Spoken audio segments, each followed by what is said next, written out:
Hey guys, I'm here in Santa Barbara with the new Sony 16-35. We are shooting it all day today.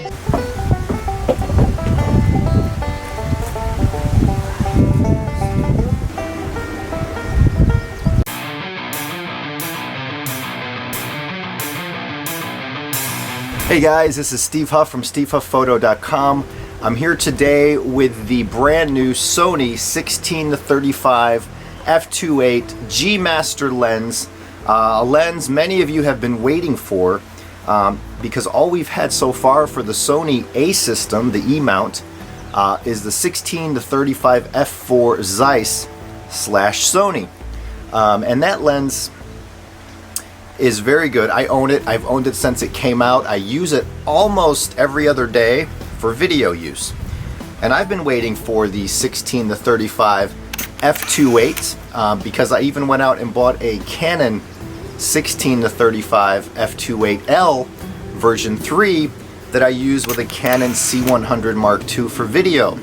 So I'm patiently have been waiting for the Sony version, thinking if it's any better than the Canon, I may just use my upcoming A9 and this 16-35 for most of my video needs. I was able to use this lens yesterday for a few hours, and I admit there weren't many situations where I found the need for a 16-35, so I only managed to get a few shots, but I will be doing a full review of this lens soon. But what's unique about this lens is the quality. The sharpness from corner to corner, center, beat the Canon. The contrast out of the camera is amazing. The bokeh quality, which is unique to the G Master series of lenses from Sony, uses Sony's latest technology to create smooth and beautiful bokeh. One thing I love about this lens is it's light. Now it might look huge in my hand, but for a 16-35 f2.8 of this quality, professional quality, it is very light. It's lighter than the Canon. It's smaller than the Canon by a little bit. It comes with a lens hood, as you can see. It does have weather sealing. You can't dunk it and pour water over it like an Olympus EM1, but it is weather resistant and it does have seals. And you will not see flare. That's one thing. I've shot this directly into the sun and I could not make it flare. So for a wide angle f2.8 like this, that's pretty impressive. Even the 16-35 f4 gives me flare, though I like that flare sometimes in my photos. So if you've been looking for a professional quality 16-35 for your Sony A7 series or the upcoming A9 series, you are going to be in for a treat. You have a programmable button here on the lens. You can program it to whatever you like. The autofocus, manual focus switch right there. In daylight, this thing focuses almost instantly on the A9. I did notice when I was in some low light conditions where I had to bump the ISO up to like 6400 to 12800, the AF did hunt a little bit. The IQ coming out of the camera is beautiful. I'm sure you're going to see a lot written about this lens, but this is just to show you, I have it in the hand, what it looks like. I will be doing a full review soon with all the technical specs. I put up a first look at my website, SteveHuffPhoto.com, with some technical information and a few sample photos. The 12-24, look at this.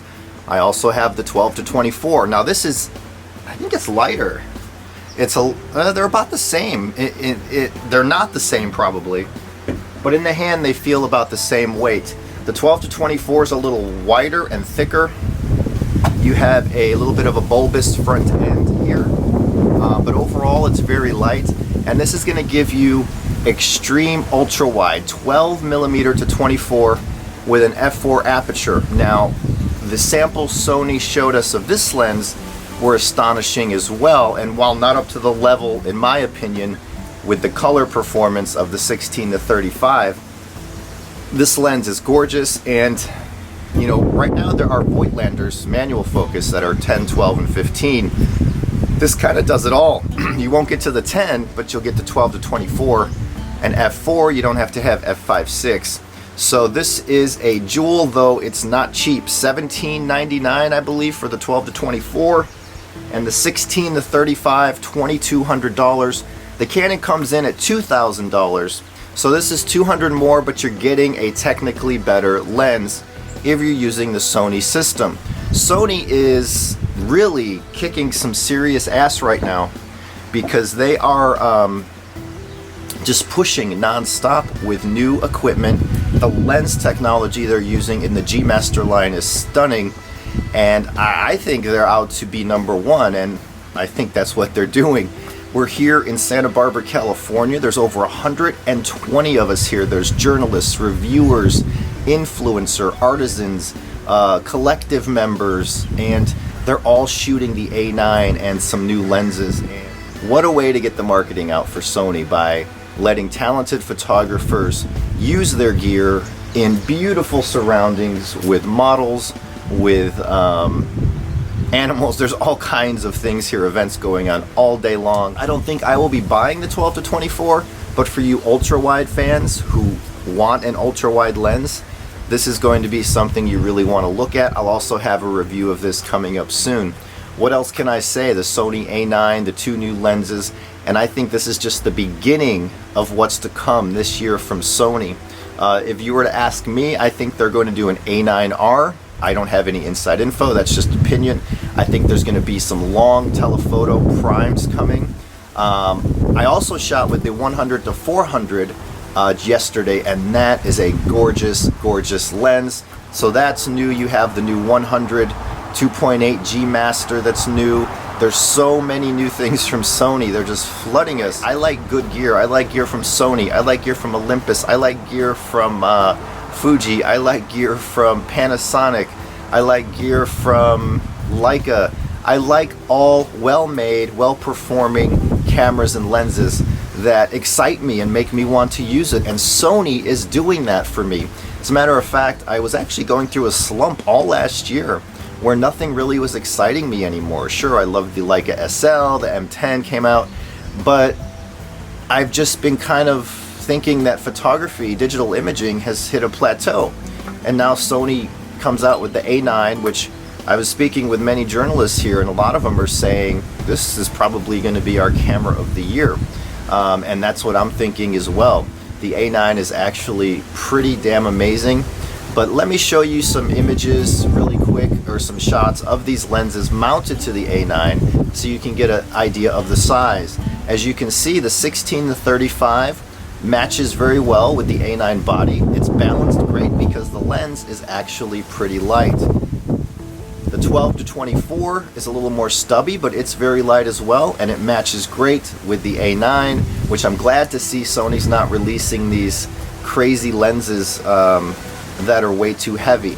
I was shooting the 24 to 70 G Master yesterday on the A9, and it also felt great. And there's a lot of people who say, well, what's the point of a smaller mirrorless when you have these large lenses? Well, the body is smaller and the lenses are smaller, and as a whole they are much smaller than a big fat DSLR like a 5D with a 16 to 35. That thing is a beast. Or if you go to the 1D, that's even more beastly. So Sony's doing some great things. Their imaging, digital imaging, is just off the charts, and I think this is only the beginning. So thanks for watching this video. If you like it, thumbs up and subscribe. There's much more to come. I have some cool reviews on the way, some really cool stuff actually. And there will be full reviews of these two new Sony lenses at stevehufffphoto.com. Hope to see you there.